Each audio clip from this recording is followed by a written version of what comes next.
ఈ ఇయర్లో అంటే 2025లో July 9th and July 10th అయిన గురు పౌర్ణిమకి జూలై 9th సింక్ ఏంటిది అండ్ కొన్ని special dates July 9th 22nd and August 5th ఈ డేస్ యొక్క యునిక్ స్పెషాలిటీ ఏంటిదో ఇప్పుడు తెలుసుకుందామా.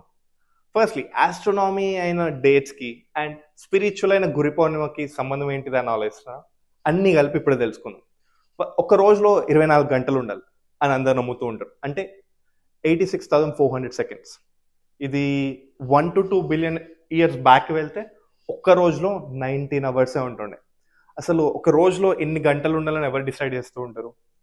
సన్ అండ్ మూన్ వాటి పొజిషనింగ్ వల్లనే ఎర్త్లో మ్యాగ్నెటిక్ ఫీల్డ్ క్రియేట్ అయ్యి మాస్ రీడిస్ట్రిబ్యూషన్ అవుతూ ఆ విధంగా డేస్ అండ్ నైట్స్ ఫామ్ అవుతూ ఉంటాయి.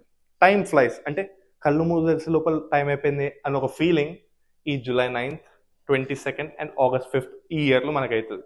ఎందుకంటే వీటిని షార్టెస్ట్ డేస్ ఆఫ్ 2025గా కన్సిడర్ చేస్తున్నాయి.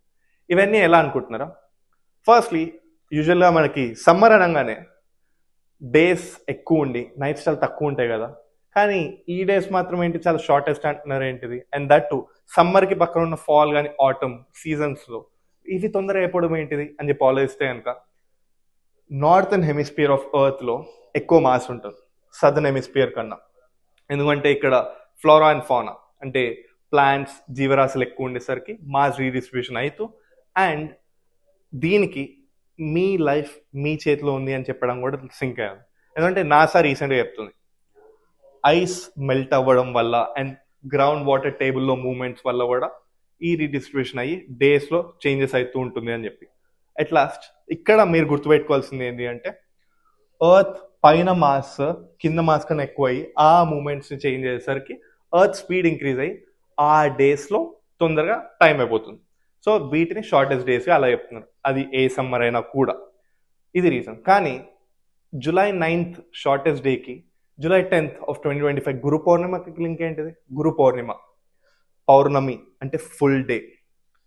వివిధ ప్లేసెస్లో వివిధ కారణాల వల్ల వివిధ మతాల వాళ్ళు వివిధ ప్రాంతాల వాళ్ళు గురు పౌర్ణమిని సెలబ్రేట్ చేసుకుంటారు. పెసిఫిక్ ఐలాండ్ అంటే ఈ రీజన్ వాళ్ళు ఈరోజు మౌరీ లెజెండ్ స్టోరీ ఇది. మౌయిక అనే గాడ్ స్పిరిచువల్ కమ్యూనికేషన్ చేస్తుందని చెప్పి అండ్ నేటివ్ అమెరికన్స్ ఇక్కడ ఉండే వాళ్ళేమో ఒక మూన్లో ఒక మనిషి ఉంటాడు, ఆ మనిషి కోపం అయితే కనుక అలలు ఎక్కువ అవుతాయి, ఆ మనిషి కోపం తక్కువ అయితే అలలు తక్కువ అవుతాయి అని చెప్పి నమ్ముతారు. వెస్టర్న్ యూరోప్లో అయితే ఇవాళ తోడేళ్ళు అవుతూ ఉంటారు మనుషులందరూ, అంటే వేరియబుల్స్ అయిపోతూ ఉంటారు. రోమన్ అంటే లూనా అనే గాడెస్ అంటే తను ఒక చారియట్లో వస్తూ ఉంటుంది. ఒక చారియట్లో 2 హార్సెస్ ఉంటుంది. ఒక హార్స్ ఏమో అలల్ని ఎక్కువ చేస్తుంది, ఇంకో హార్స్ ఏమో అలల్ని తక్కువ చేస్తుంది నమ్మిస్తూ ఉంటారు, అంటే నమ్ముతూ ఉంటారు. రోమన్ ఇలా బుద్ధిజం అయితే ఈ రోజు బుద్ధిజం ప్రవచనాలు ఇచ్చే రోజు. అండ్ జైనిజం వాళ్ళైతే ఇవాళ గౌతమ అని చెప్పి ఒక డిసైపుల్ స్టార్ట్ అయ్యారు. లాస్ట్ బట్ నాట్ లీస్ట్ మన హిందూయిజంలో అయితే కనుక వేదవ్యాస అని ఒక ముని, తన మహాభారతం వెనుక ఉన్న పర్సన్. సో ఇవాళ ఆయన బర్త్డే సెలబ్రేట్ చేస్తూ ఉండాలి ఆషాఢంలో అని చెప్పి సెలబ్రేట్ చేస్తూ ఆది గురువు అయిన లార్డ్ శివాని ఇవాళ కొలుస్తూ ఉంటారు. అండ్ వీటన్నిటికీ అండ్ ఈ షార్టెస్ట్ డేకి సింక్ ఏంటి తెలుసా? ఇదే పౌర్ణిమ అనేది ఒక ఫుల్ మూన్ డే. సో ఈ ఫుల్ మూన్ డేని ఏం చేస్తుంది అంటే ఫస్ట్లీ ఎర్త్ రొటేషన్కి ఫుల్ మూన్ డేకి ఒక బ్యూటిఫుల్ డైనమిక్స్ ఉంది. ఈ రోజే ఎర్త్ మూన్ సన్ మూడు ఒకటే లైన్లో ఉంటున్నాయి. సో ఇక్కడ యాంగులర్ మొమెంటం అనేది క్రియేట్ అవుతూ మాస్ అదే మొమెంట్ ఆఫ్ ఇనర్షియా వల్ల థర్డ్ థింగ్ కెప్లర్ ప్లానటరీ లా క్రియేట్ చేసి జియో ఫిజిక్స్ వల్ల మాస్ రీడిస్ట్రిబ్యూషన్ ఎక్కువ అవుతుంటుంది. ఎందుకంటే చంద్రుడు అలల్ని ఎక్కువ చేస్తూ అలల్ని తక్కువ చేస్తూ ఉన్న రోజే ఇది. సో ఈ అలలు ఎక్కువ తక్కువ అవుతున్నప్పుడు ఏమవుతుంది అంటే ఇందాక చెప్పా నార్థన్ హెమిస్ఫియర్లో మాస్ రీడిస్ట్రిబ్యూషన్ అవుతుంది. అండ్ ఈ విధంగా సదర్న్ హెమిస్ఫియర్ కన్నా నార్థన్ హెమిస్ఫియర్లో. సో దీనికి దానికి ఇలాంటి ఇండైరెక్ట్ లింక్ ఉంది. ఎందుకంటే ఎర్త్ మూమెంట్ అనేది వేరే యాక్సిస్లో ఉంది, మూన్ అనేది వేరే రూట్లో వెళ్తుంది. ఇక్కడ వచ్చి ఇక్కడ యాక్సిడెంట్ అవ్వట్లేదు, ఇక్కడ వచ్చి ఇక్కడ యాక్సిడెంట్ అవ్వట్లేదు. సో ఈ రీడిస్ట్రిబ్యూషన్, ఈ మ్యాగ్నెటిక్ ఫోర్స్, ఈ చేంజ్, ఈ ఆకర్షణ వల్లనే ఈ క్లారిటీ వస్తుందన్నమాట.